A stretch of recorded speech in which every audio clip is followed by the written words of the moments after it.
Good afternoon. Welcome to our panel discussion about special education in the time of crisis. I'm Bianca Vasquez-Tonis, a reporter on the Boston Globe's Great Divide team, where we investigate inequality in education. I'd like to introduce Alexis Harewood. She's a program officer at the Nellie Mae Foundation. Thank you, Bianca, and good afternoon, everyone. Thank you for joining us today, and thank you to the Boston Globe for hosting this important conversation.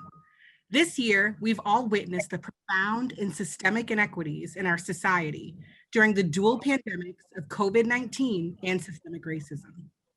Today's conversation, focused on supporting students with disabilities, deeply resonates with me as both a current grant maker of the Nellie Mae Education Foundation and also as a former Boston Public Schools teacher. I'm incredibly excited and honored to welcome you all to this important conversation. This past school year has presented numerous challenges for parents, educators, and students, particularly for those students receiving special education services. Supporting students with disabilities and improving special education services has long been a conversation in education. In 2020, amidst two pandemics, providing adequate support for students in a year of remote and hybrid learning has been of utmost importance for parents and teachers of children with disabilities. The conversation surrounding supporting students with disabilities has been amplified even louder as challenges to delivering special education have increased. Currently, we are living in a society where parents and caregivers have been thrust into the role as special educators. When we talk about special education during a pandemic, we are also talking about race. Over the past 10 years, the percentage of students with disabilities in both Massachusetts and Connecticut has risen. Studies have shown that students of color requiring special education services in Connecticut has increased from 12% to 16%. As of October 1st, 2019, an estimated 11,465 students in Boston Public Schools, totaling 21% of the school district's total enrollment, are enrolled in special education programs. Our neighbors in Hartford, Connecticut share similar numbers, with 19% of the Hartford Public Schools' total enrollment receiving special education services. Today, we'll be elevating the voices of those closest. I now hand it back to Bianca to introduce our panelists and kick off this important conversation. Thank you again. Thank you so much, Alexis. So it's my honor and pleasure to introduce everyone.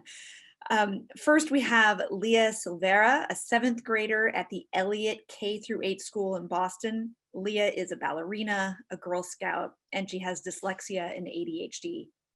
Her fabulous mother is also with us. Fabienne Iliasin is on the board of Boston's SPEDPAC and involved in advocacy work for students with dyslexia. Also with us is Ann Smith. She's the executive director of AFCAMP, which stands for African Caribbean American Parents of Children with Disabilities. She's based in Hartford, but has her finger on the pulse of what's happening in Connecticut, Massachusetts, and nationally. Nathan Jones is professor of special education at Boston University and researches teacher effectiveness. He also taught special education in Mississippi. So I'd really like to start with Leah, since she is the most on the ground of all of us. She is a student and has been studying at home since March. So Leah, now that you're so many months into it, what's been the most challenging thing about learning from home? I would think that the most challenging thing is probably staying home. I'm only child, so I can't really get to see and be with other people who are like my age. So that's probably a difficult thing. Yeah. Earlier when I talked to you, you also mentioned that it's harder to get feedback from your teachers. Could you say a little bit about that? Yes. So it's like harder because there's no teacher right next to me or next to the people who do need help, and it's kind of difficult that that you just can't get that help that you actually need. And if I was in person or other people were in person, it would be much easier and I would have someone to guide me. Yeah. Can you give us an example of a time when that stopped, inhibited your ability to do your work or Mostly like I had a project and I had to get it done and I really needed a teacher like by my side because it was school hours and I just needed to get it done because I like to finish my work very fast and like I like to get it done now, nothing else. And it's very difficult that I like have to wait for a long time to a teacher respond to me.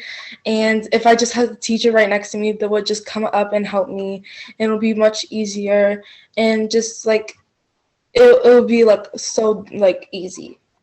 yeah. Before the pandemic, you received help in reading and writing, and it was quite personalized. I think you said you had a one-on-one class. What does that look like now that you're online?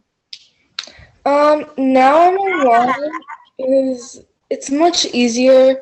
Like it's easier because I get to use technology and technology is kind of easier. Like I have my iPad and Chromebooks doesn't work like Apple and stuff like that, so it's not that easy because like it's much better.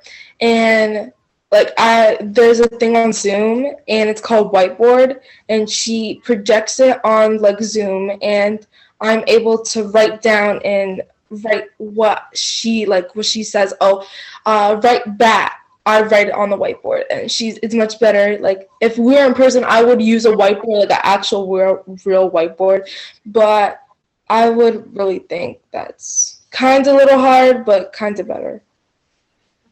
Do you feel like you're getting the same amount of attention as you did before? Um, I would say a little. Like, I would like, I get the attention. It's just that the teacher has to focus on how, how like if the students are listening, if like everybody is on track, everybody is in their work, is everybody like do focusing, is everybody like doing all this, and then you have to do all the work and it's just kind of difficult, and then you have to look at the chat, and I understand it's kind of difficult for the teacher, but I see that you could see like I could see you, and sometimes it's hard for the teacher to like answer questions because everybody wants to raise their hand and it's just difficult. But I could see that the teacher is like now teachers are getting used to it. And the one-on-one support that you had before, it's no longer one-on-one anymore.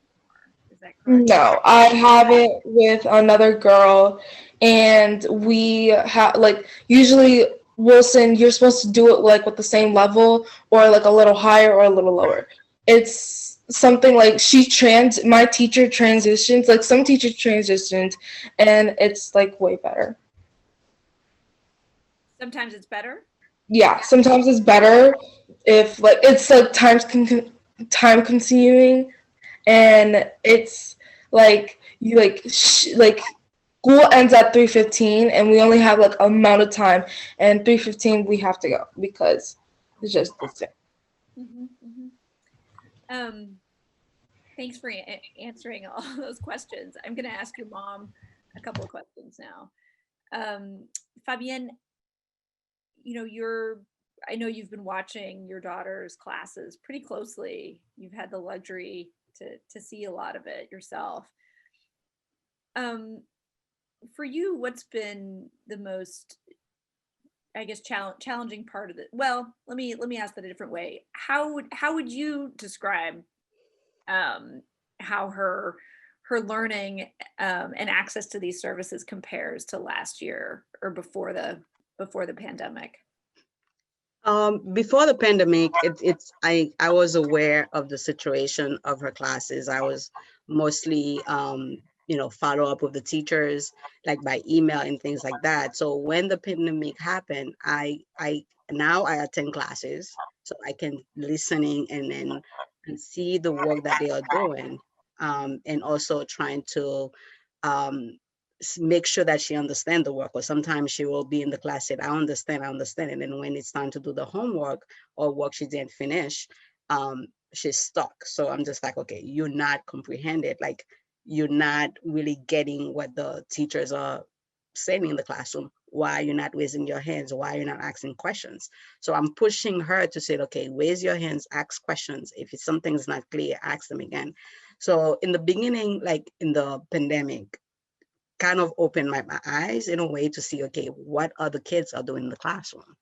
Because you're not in the class, you're not, um, you don't know what your child is doing. And I think that was something kind of an eye opener for me. And then also for a lot of parents. I know my daughter has a disability. I know what her strength and her weaknesses. Um, and then I kind of walk around there and then talk to her teachers how to make sure that we have a better plan for her, that she's getting the curriculum, she's getting the materials, and then make sure that, you know, she advocates for herself too. So she makes sure that she's asking questions and email the teacher, say, I don't understand, can we meet once a week, you know, after class where we have time frame so I can go over what I don't understand in the classroom. So that was something that she did it around April, May, because some of the classes that she was struggling with, and the transition to go from in person to the 100% remote, it wasn't easy for her. And we had some challenging during that time. And it took us almost like at the end of the semester to just say, okay, to get to that routine, because the beginning, there was not a set schedule. It was like not a consistent schedule until the school just like, okay, make it. Like in May, they had a schedule versus where it was before. So that transition helped her a lot, and even helped a lot of the other students. It's not just her on whether you had a learning disability or not. There's other kids that they were not being taught. The teachers just send the videos and load of work to do, and they have no idea what they had to do. So I'm I'm glad to see in a way that, you know, kids, the teachers are getting better on that remote learning, the students are getting better, but we're not there yet. And that also opened eyes for a lot of parents to see what their kids can, what do the kids, you know, can do. Other kids are learning, you know. And some kids, you probably thought that, you know, people could say, oh, they're doing A's and B's, or they are making benchmark, or they're doing great. And then when you walk in with your child who was in third grade, um, and you see your kid is winning at the kindergarten level. So that's kind of open, you know, pandemic opened a lot of people's eyes to see how inequitable that the school system is, and how lack of resources that we have on, and probably a lot of the teachers doesn't have the resources or doesn't have the knowledge to teach the kids the way they should be teaching them. So that kind of open a lot of people's eyes, and, you know, certain things that we will never think that we'll be doing right now. And it has to take this pandemic to show them to have those resources coming to the school district, to come into the classroom, and it shouldn't be that way. What has been the biggest challenge as far as remote learning? We had challenge all the time, but I think the biggest challenge for me was her mental health, because my daughter, you know, she's struggling with reading and writing. That I know we just have to work with it. She's dyslexic. It's not there's no cure for that. We just have to keep working on that. But the mental health was um the most, you know, issues for me, because she has ADHD combined. She's taking medication, she's in therapy. And then when that happened, there was no closure to say bye to her friends, to her teachers. It just us in the house. She couldn't go out. She cannot do her activities. She's miserable. Where, you know, her attitude, her behavior, her mental stages was not, she wasn't eating, she wasn't sleeping. I remember there's a time she just took off, and I'm just like she got upset easily, she was crying. You know, all that is just the fact that it was really a struggle. And by the time where, even for me, my mental health was like, I can't take it anymore. I have to seek more than one therapy. I have to have therapists on my dial phone, like not just a doctor, a social worker. So I reach out to friends to just please help me with her, talk to her, like trying to do Zoom with some of her friends. Um, because it's still a struggle. Like even now, she is struggling with it, lack of sleeping. Some of the I have to pick my battles with her. You said something before we talked about how you felt like teachers need more training in recognizing um, mental health problems for young people, especially right now. Hmm. And I'm wondering if you have found the school to be supportive in recognizing and understanding what's happening in your family.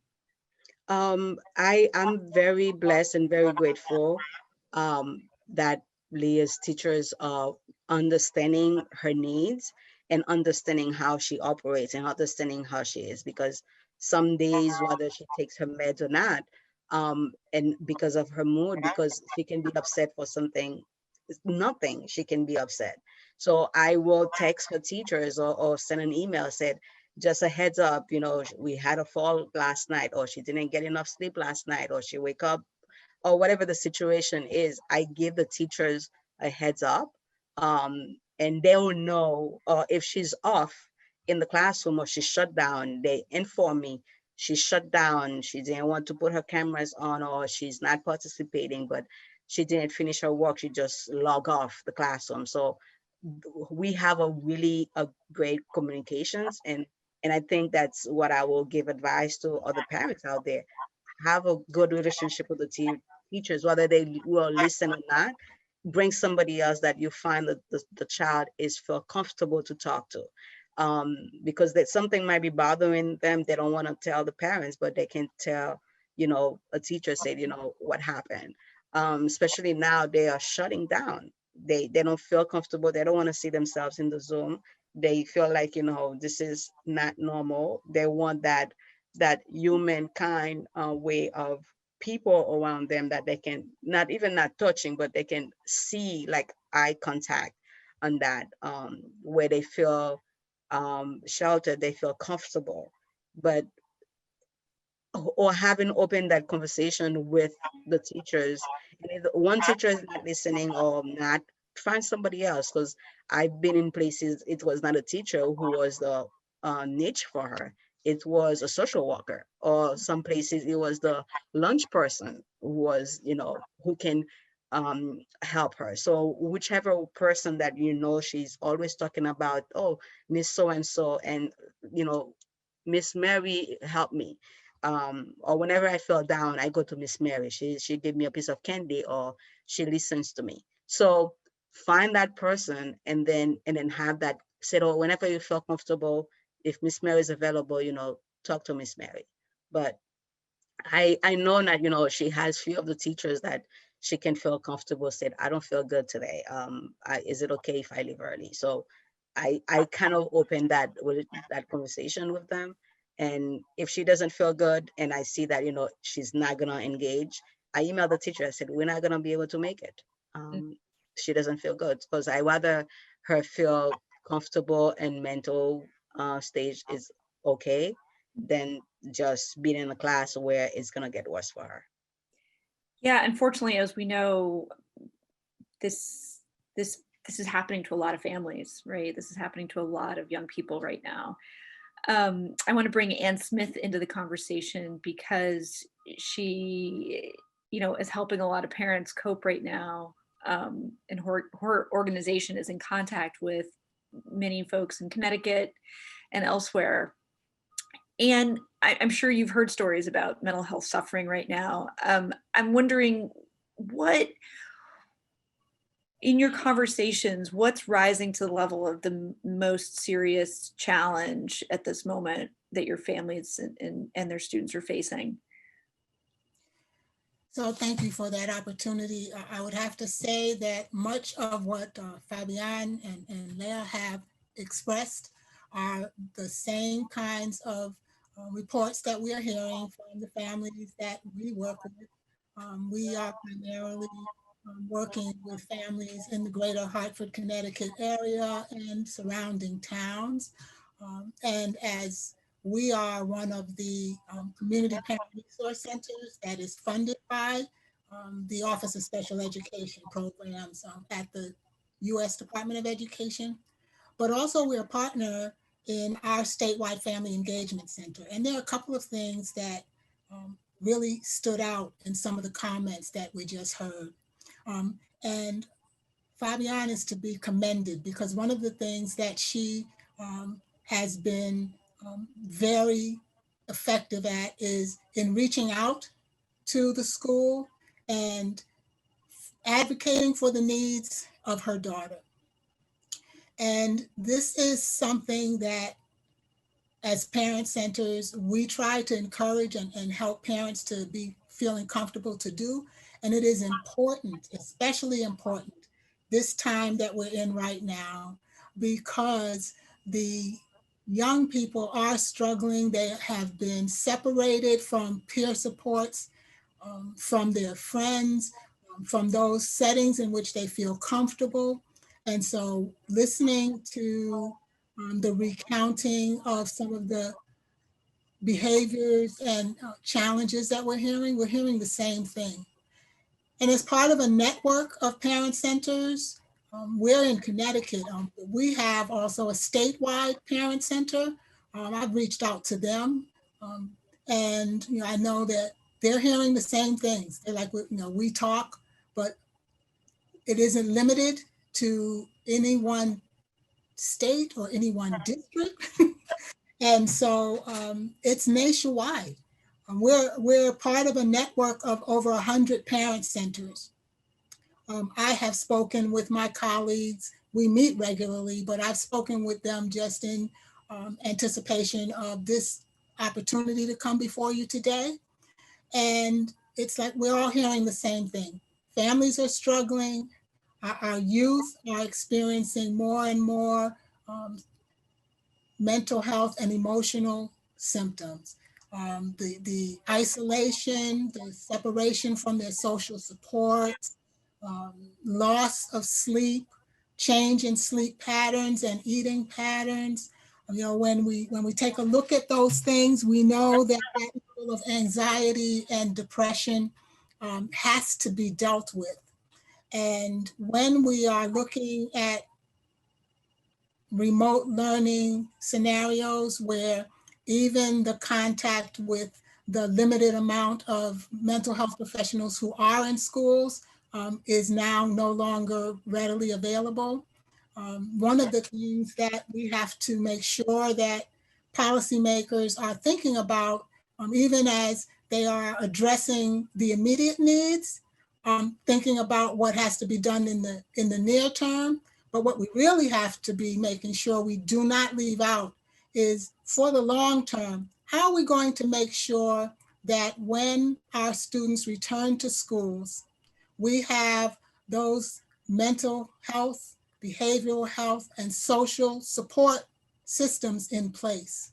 Historically, those have not been funded as is necessary, but we do know that the struggles that these young people are experiencing now will manifest themselves in the future. When we think about the research that's been done about adverse childhood experiences, ACEs, we know that what we're seeing today as a result of COVID-19 is leading to those very same kinds of adverse childhood experiences that research shows have impact over the lifetime into adult life. So we need to be really thinking about prevention and early intervention services that can be coordinated with school. If we want our youth to be able to achieve high academic outcomes, well, one of the things that we have to do, and there are many, but one that we have to do is to make sure that they are feeling safe, and that they're feeling that they can be optimistic about their future. And what we have seen from data that's been shared is that they're feeling very uncertain and very much anxious about their future. Thank you, Anne. Nate, I'm wondering, what do you make of this? You've been thinking about this as a researcher and looking at what's happening in Massachusetts pretty closely. How do you diagnose the problem this fall? Yeah, and I appreciate everything that folks have said so far. There's a lot going on, right? And that is an understatement. And I think that there's a two-pronged challenge here, and it speaks to just the tension that I think all stakeholders to a person are feeling right now. It is hard to identify a category of folks who are not feeling overworked, right? Whether it is educators, school leaders, district leaders, parents, the students themselves. And I think going into a pandemic like this, I think we saw historically gaps in performance academically between students with and without disabilities that predated the pandemic. And we also saw great levels of inequality in terms of where those differences existed. And I think we have every reason to believe, although we don't really have the data yet specific to students with disabilities, we have every reason to believe that when we come out of this and on the other side of this, I think we are likely to expect these gaps have not shrunk, if anything, they've grown. And so there's this dual challenge, which is on the one hand, we have this enormous academic urgency that I think educators are feeling right now to meet the needs of students with much less time to work in to meet those needs. But at the same time,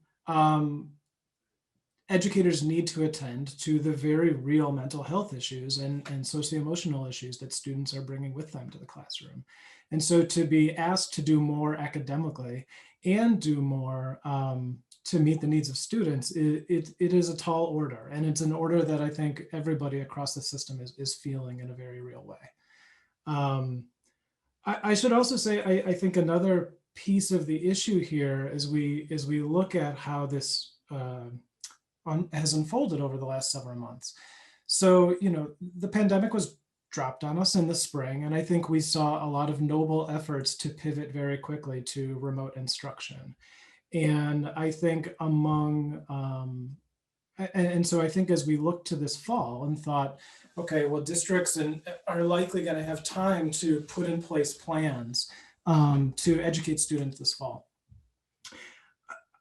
When I worked with a group of researchers to put together a research brief to support school districts in trying to figure out what are the best strategies to meet the needs of kids moving forward. And we can put that brief in the chat. But when we wrote that brief this past spring, our focus was largely on ensuring that students had access to intervention services. This is one of the things that the research literature shows again and again and again, that for students with disabilities, having an adequate amount of time devoted to receiving high quality intervention services is critical for them to continue to make progress.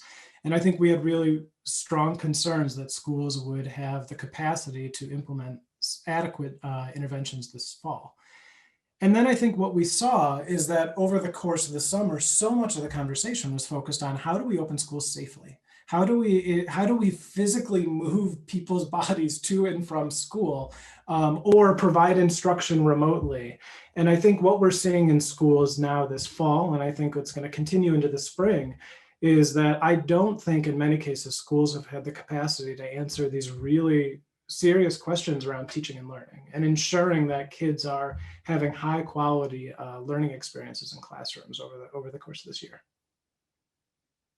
So in the spirit of offering solutions, I want to ask each of you, to start thinking about, if we can make this next semester better, right? Because it seems like Leah's probably going to be studying from home for the rest of the semester, along with a lot of students around the state and around the country. I really liked the way that Anne put it when she said that students need to feel safe about their future and need to feel safe studying right now. And I wonder, Leah, what would help you feel safe? If you could think about that, what would make you feel safe right now? Logging in and being with your classmates online and with your teachers? I feel safe in my class because I know the people who are in my class because I was in school with them last year, and I know who they are and I know their names. I know where they came from. Like, I know my teachers. I didn't know one of my teachers, but me and her got along very well. And I'm very glad because I do feel safe and my teachers know me and understand like how to make me happy and how to make everybody in the class more interested in the class. So that makes me. What would make school more fun or more engaging for you? What would make it better?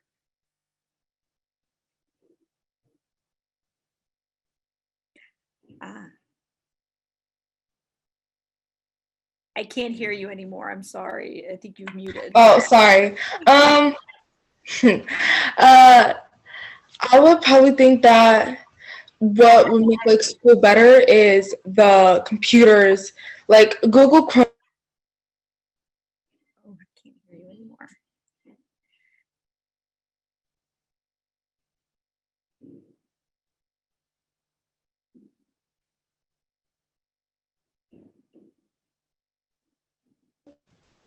Anyone? Yes. Can you hear me? Okay. Oh, I'm sorry.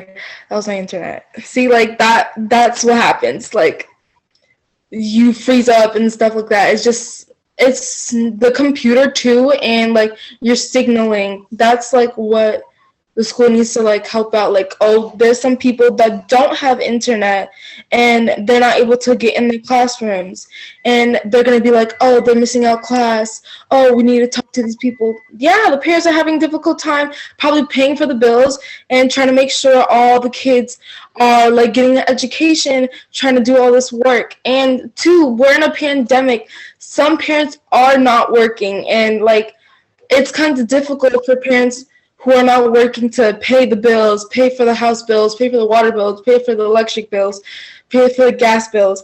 And on top of that, you have to make sure your kid is in school and you like try to find a job.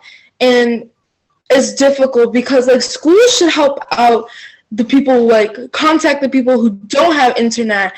Like my mom had to go to the school 2 times because of my computer shutting down, not working. And I understand the computers are not working, and it's not the school's fault, but it's it's kind of the school's fault because they like kind of need us to get better computers. And it's just like if like some teachers, like they get upset because there's no like the kids are not in the class. Oh, they're like, oh, where's the student? I need the student here now. It's not great that some teachers are like care, like some people care and some people don't care. And I really want the school to understand that internet is one thing, that's one way to get to class. And computer, make sure it's working, that's another way to get class. Like I have issues, like like the new computer that I just got, I have issues. Like my screen turns completely black, and all my tabs are gone, and like I get kicked out of my class, and it happens like once, like probably like twice a week. And like sometimes I got kicked out of a big event that I had to go to, and it was really huge, and I was talking and I just left, and I was like, where did I go? And I was recording a video and it did the same thing, and I was like, I need it. And like it's kind of difficult, and some teachers, like I had issues with my computer. It's just very hard, and it's like very nerve-wracking. I can tell you, yeah, it sounds very frustrating. How does it How does it make you feel? Is it easy to recover from, or does it kind of ruin your whole day or the whole class? It ruins like my moment. Like as much as tabs I have, it takes me 10 minutes to get back into class. And so I'll be missing 10 minutes of class. And the teacher's gonna be like, oh, where did you go? I'll be like, my computer turned off. Some kids give an excuse, oh, I left because my computer turned off, but actually they did leave. And some teachers don't know if they actually did like the computer or they just left. And I understand some teachers would be like, where did you go? And if you're not able to get back in the class, the teacher is going to be very frustrated, very like worried. But my case is that if I can't get back in class, I don't have a phone, so I have no way to contact my parent or like my teachers unless my mom is near me and like I tell her, oh hey, could you text teacher this and that to like please tell them I will be like a few minutes late. And that happened like here and there, and I'm happy that I have my mom next to me like at the pod. So But not everyone does, right? So not everyone. do you feel penalized at all when you're not able to be there every minute? Some classes I'm like, oh, like sometimes I'll take a break from like, oh, if my computer's like taking a reset, I'm like, I need to take a break. Oh, I need to look at this like a moment for a sec. And then I try to get all the energy and all my like learning and stuff like that back to one spot, and like I need to focus. And I think it's way better. And yeah. I want to bring the conversation back to Anne and talk about what, I mean, as you identified earlier, Anne, Fabienne is a great advocate for her daughter, and it seems like Leah is very good for advocating for herself as well. But I'm wondering what sort of, if you had to give, say, 5 tips to parents who need to get their their child a better computer or better internet or better services or mental health intervention, or I mean, there's so many things that students need right now, and it of course it shouldn't fall exclusively to parents to advocate for these things, but I'm asking you about parents because you are help organize and train parents. What would you I would say, like, as a parent, yes, I advocate for my daughter, but also advocate for other kids that I see, that the parents who, is having hard time and difficulty, like, to address that, what we mentioned before, the inequity on the education, like, we have a lot of immigrants families who doesn't speak English, who doesn't understand the systematic of learning disability, how they treat them, and how parents don't have the support system the same as the district has a support system, right? And some places that they doesn't matter how you advocate for your child, they really looked at you very down on, like, you don't know, that parents are first teacher of a child. So having that, not having that support from the school, and then where you have families who doesn't speak English, who's immigrants, who's trying to just put food on the table and everything else, and then at the same time, and advocates for their kids and advocates to get the same education that everybody else should be able to have. So addressing that, it's a big issue. It's a systematic. You're always going to bring race, and especially in Boston, where majority of, like, if you go to Mattapan, Dorchester area, is mostly Black and brown kids that's on those in those schools, and the resources are different when you go to the suburbs. They don't get the same resources. Like, if your child that is not in an IEP, you will not be able to get a social mental health system, support, especially now. And I think, and I've been pushing for that, everyone should be able to get that, whether in person or in remote. And especially when they go back to that that way. So I I do empathize with the parents, especially the parents who, and that's the reason sometimes I go places and raise my voice to a way that to advocate for the ones voiceless, because if I don't speak on their behalf, I mean, who will? Because sometimes you'll find someone who can be able to help them, but it's sometimes they're afraid to talk, especially the immigrant families. They're afraid to talk. They scared because they have so many things that they have to deal with. But meanwhile, the best gift that you can give a child is the education, because that's the a lifelong of a gift you can give. um, Parents are struggling, and unfortunately it has to take us into this pandemic to see how racism the school district is, and how inequality we have so much in the school district. Like, before, if you recall, you have to they have school has to look for grant. Not every kids in the classroom could have a computer. And then pandemic happened, now everybody has a computer, even though it's not that the best computer they're giving them, but everybody has it. I kind of, because there's still some kids who still struggling with the computers, who still struggling with internet. Like, internet is another thing too, where you find internet is better, stronger in Milton or Quincy, but when you come to Mattapan, it's not the same strength. So it's not the same services that they are getting. So that equality, it's so much abroad.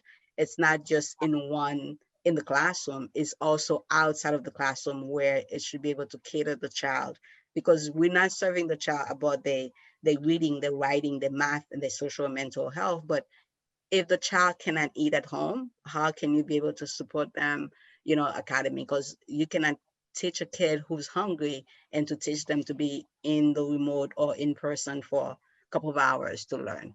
You're not going to be able to get that. Sure. Ann Smith, what would you tell parents? What can they do at this moment to help their students try to have the best semester possible next semester, knowing that it's probably going to still be remote, Yeah. or hybrid? So I think that for those parents of students with disabilities, that they want to ensure that the child's IEP is being followed, and that if it needs to be modified so that the child can still be um, progressing towards achievement of their outcomes, that they know to request that there be a pupil planning team meeting so that they can take a look at what adjustments need to be made. What I would say in terms of Fabienne's comments, we are seeing the same thing in Connecticut. We are seeing the same challenges in Hartford and surrounding towns, the same discrepancies in the level of access and quality of education that's being available. And so what I'd like to say is that we need to recognize that these are systemic outcomes that are natural results of the way our systems are designed, and that it's time for us to really be looking at, if we want different outcomes, we have to be doing things differently. In terms of looking at what parents, what I think we can do for parents, I think that we can help parents to access those resources that they need to be able to advocate, to be able to go into a school and to be able to, to interact with the school virtually. But this issue around high-speed internet and access in today's society, that's a basic need. That's a utility.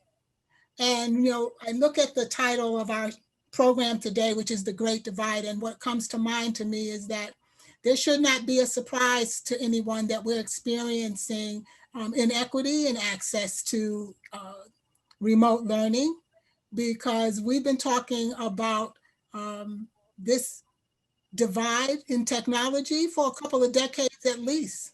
but have not addressed that. So the digital divide is nothing new. And it should have been contemplated when policy decisions were made around how we were going to just, oh, let's just shift everything to remote learning. There's a large population of students with disabilities who in effect are just not being educated, because remote learning is not it's not a method of instruction that they can benefit from. And so what we want is for parents to really have the knowledge of what the Individuals with Disabilities in Education Act provides. It provides for free, appropriate public education for our students with disabilities. And that's federal law, so that even as school districts in different states across the country look at how they are going to educate students, they have to be looking at their populations of students with disabilities and looking at what are their needs and how can they be met. And all of those needs cannot be met with remote learning. There are some tools that are available. I will be just calling out a few of them, but I do know that they will be entered into the chat. We are in Massachusetts, so I want to give a shout out to our parent parent training institute that's here in Connecticut, our Federation for Children with Special Needs. We're going to put their link in there. And then another element that's really important is around the family engagement. And I would like to say that in one of the places that we do see some progress, it is in the family engagement. It is where teachers and family caregivers, parents, educators are working together to try to support students. And we have seen some successes where family engagement, dual capacity frameworks have been helpful in helping our students to take advantage of remote learning. And so in that vein, I would say that the Federation for Children with Special Needs is also the Massachusetts Statewide Family Engagement Center. And that link is also being put in there. And then in Connecticut, we have, in addition to AFCAMP, which is a community parent resource center, we do have Connecticut Parent Advocacy, which is also a PTI, a parent training institute, similar to the Federation. And we also are, in Connecticut, have our Connecticut Family School Partnerships, which is one of the 11 statewide family engagement centers that is funded out of the US Department of Education. And so those are some resources. All of those links will be in the chat box, but those are some resources for not just parents, but they are resources for parents, educators, for professionals, for all community stakeholders, because the reality is if we are going to be able to address the breadth and depth of needs that are underlying and necessary for our students to achieve academic success, it's going to take knitting together all of those different resources. This is where the siloed systems make it difficult for us to make progress. So, I think that Leah and Fabienne have talked about the needs that stem in the mental health and behavioral health area. There's a lot of talk that's going on now around social emotional learning.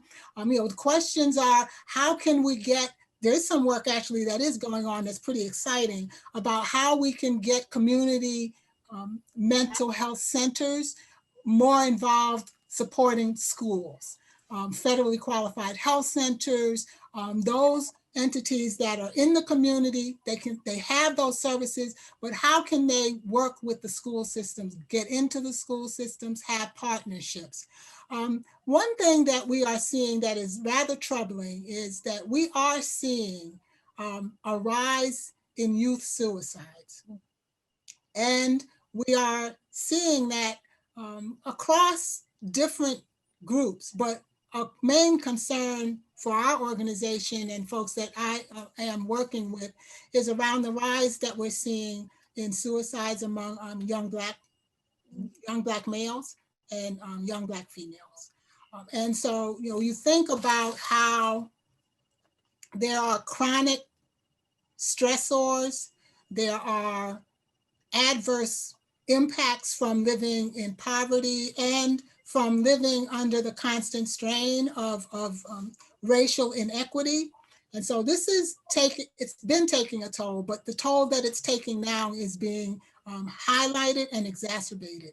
And the only way that we're going to be able to address this is by making sure that we pull together the necessary resources. So you do need to have a foundation where the basic needs are met. As Fabian said, the child's not going to be able to learn if they're hungry. So you want to be looking at the basic needs, and in the midst of this pandemic, that's critical. And so you need to be able to have your social service agencies, your education agencies, your mental health agencies, your youth service agencies, your juvenile justice. And I would call your attention to our logo, our infographic there, because what we know is that all of those areas are interrelated and they're not stagnant, they move. And so it's really important for families, for educators, for policymakers, for legislators to be thinking about how can we all come to the table and come up with solutions. Right.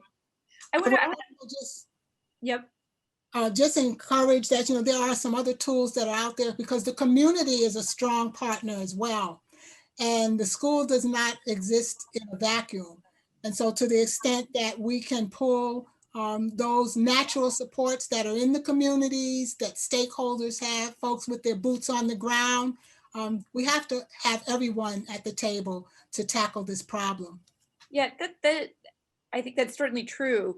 For some students, though, teachers are, the people who see them a lot, right? And I'm wondering, Nathan, if you could address a question that came in through from our audience, and it asks about why, how teachers could help meet the mental health needs of students in this moment. Can teachers be trained to recognize depression and anxiety? How could they help recognize when a student is struggling and maybe connect them with supports? Or where could we go from here to help them be part of the solution? Yeah, I think it's a great question. I think in ordinary times, I think there would be some challenges here that I think become even more complicated trying to, I would be cautious about asking teachers to diagnose students over Zoom, for example. Yeah. But I do think that this is an area where I think we need to invest resources at the state and district level. So to me, teachers are very much the first line of defense, and they are working with students on a daily basis. And if we could be providing them with some initial, ideas of what to look for, then we can ensure that teachers are reaching out to skilled psychologists and professionals to kind of be the bridge between students and those services, for sure. You're muted. Perhaps at least to recognize, when a student might not be participating because they're depressed, instead of, say, just deciding not to participate. And having the curiosity to realize that it might be something more than just lack of interest, for instance. Or I think that's right. And I would be remiss if I did not say that I think these are the kinds of conversations that I think teachers and school personnel should be in space to discuss. I do think, unfortunately, we have set up systems that have required schools and districts to create systems of schooling during this time, right? We have a very decentralized set of decision-making procedures in which schools themselves are being asked to come up with plans for how to educate kids. And I think because of that, When we look at, for example, district reopening plans, we see that there's so much emphasis on compliance.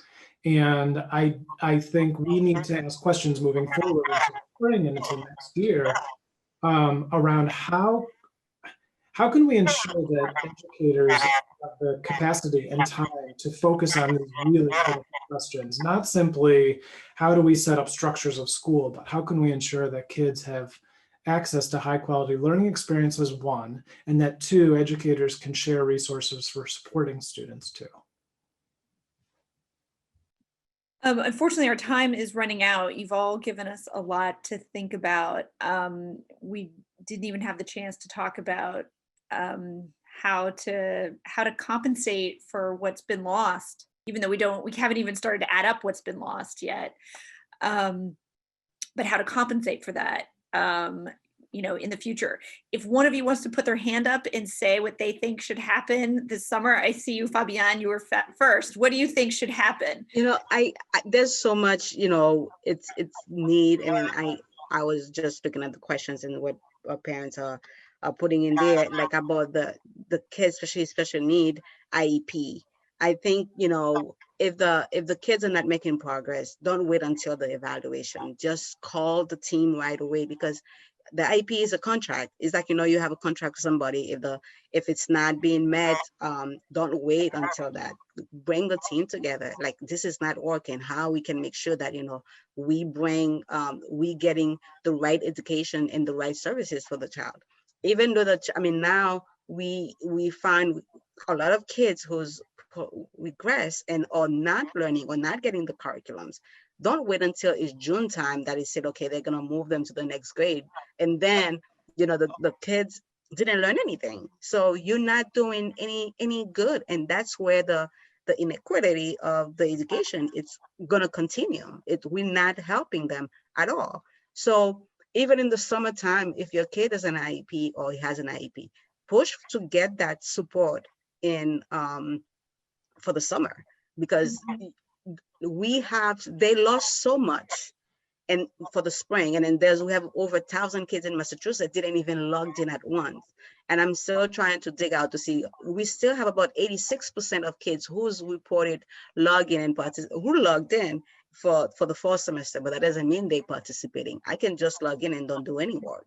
Mm-hmm. So a lot of those data is not, particular on that. So just trying to make sure that's being covered. Do not hesitate to call them, continue pushing, continue advocating. If you see that they're not look for an advocate to help you to bring on that and bring people in the conversation, because we have so much work to do, and it's not going to take one day for that. Fabienne, I'm going to cut you off because I need to turn this over to Alexis. But one thing you said on the phone to me, you said you think there should be summer school for everyone.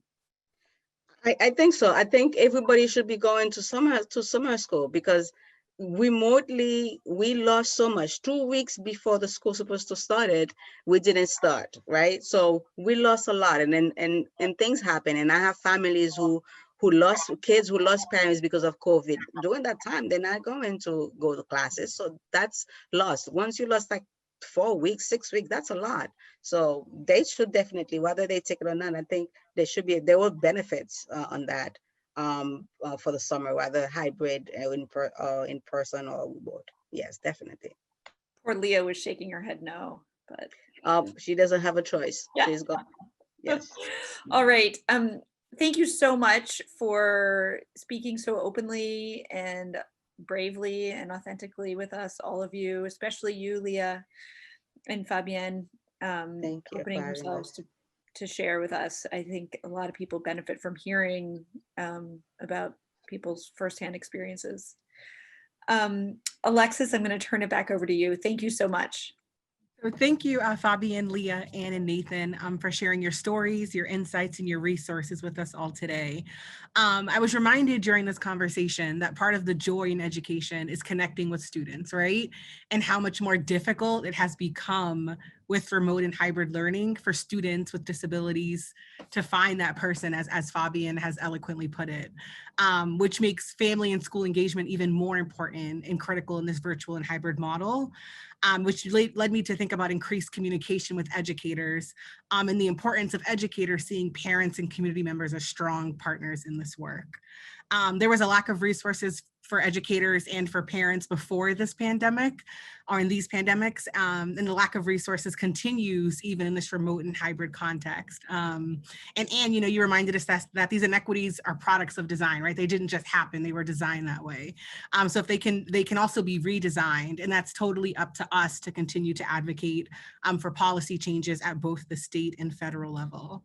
And lastly, I was reminded about how deeply connected mental health and academic progress are linked, and that our students have really been isolated with no or limited contact to friends and social activities for more than 6 months at this point, and how the lack of sleep and sleep hygiene and access to comfortable settings is really adverse for many youth. As Anne has previously said, families are to be commended. They are doing so much more right now, and they are feeling this urgency in a real and tangible way, as well as their students with disabilities. And lastly, I would like to thank all of you for joining us today. And I'm wishing you all a wonderful afternoon and a safe and healthy holiday season. So thank you all.